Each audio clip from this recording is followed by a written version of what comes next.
Welcome back to Talking Fire. I'm Hilton Turner, joined by Clive Ford. If you watched our last video, we did touch on end user requirements and what the responsibilities of the end user are. In that point, we did briefly discuss the need for a contractor to service the system. Mm-hmm, yeah. So, Clive, coming from a contractor side, should you send your team out to service a system? Yeah.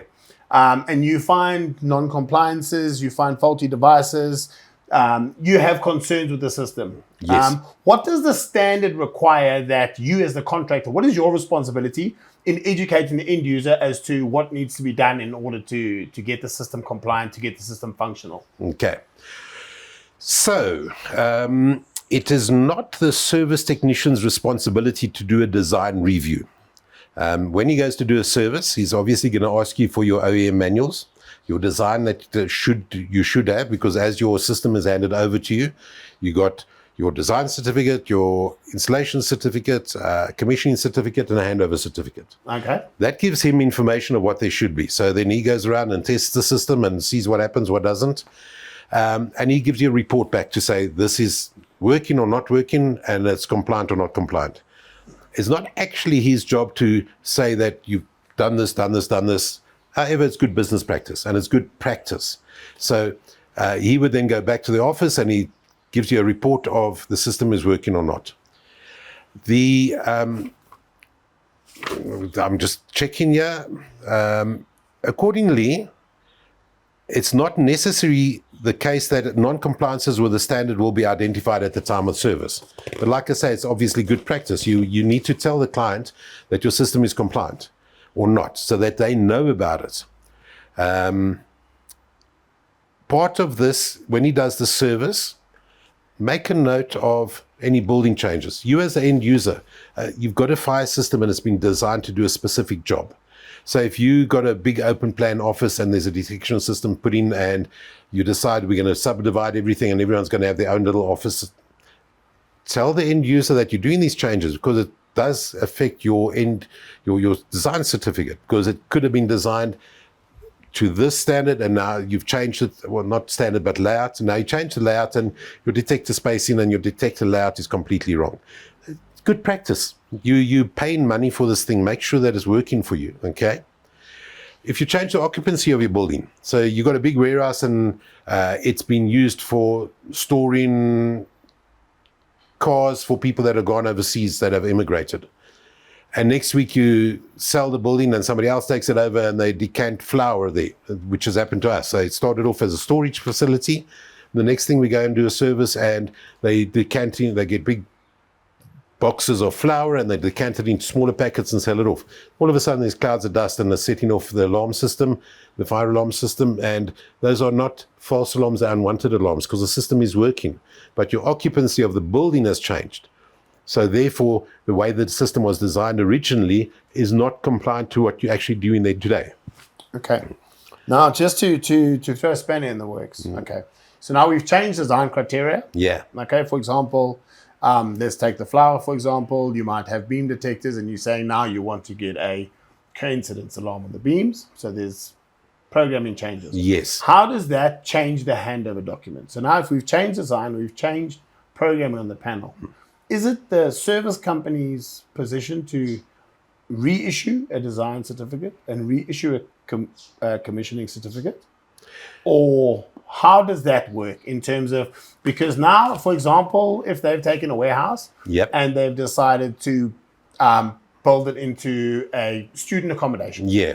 Okay. So now we've gone from a potentially L4, L3 system to an L1 system. Okay. It was signed off. So now, how is the responsibility and who is responsible for issuing new design and new commissioning certificates? Right. You took two extreme examples there from just warehousing, which would normally be a P1 to student accommodation. Yeah, well, I'm just, so you've been difficult, which is cool. All right. So if it's a variation on the system, so let's take a small change to start off with. So you got a warehouse and it's now been subdivided and you got some offices in there. If there is existing documentation, which always gets thrown away, it's very seldom ever gone to sites where there is, but let's say now we will live in a perfect world. You got your design document and you got your certificate and you know what was designed. you're changing a certain area of the design, you can issue a variation certificate. And that variation certificate says, I'm working on just this area here, and this is what I'm doing here. Okay. The design of that part of the building which hasn't changed is not my problem. Okay. Okay. If you're going to your extreme, where you're going from a warehouse to student accommodation, I would be very suspect of just doing a variation certificate, because the whole idea, the whole concept of your detection layer or design has changed.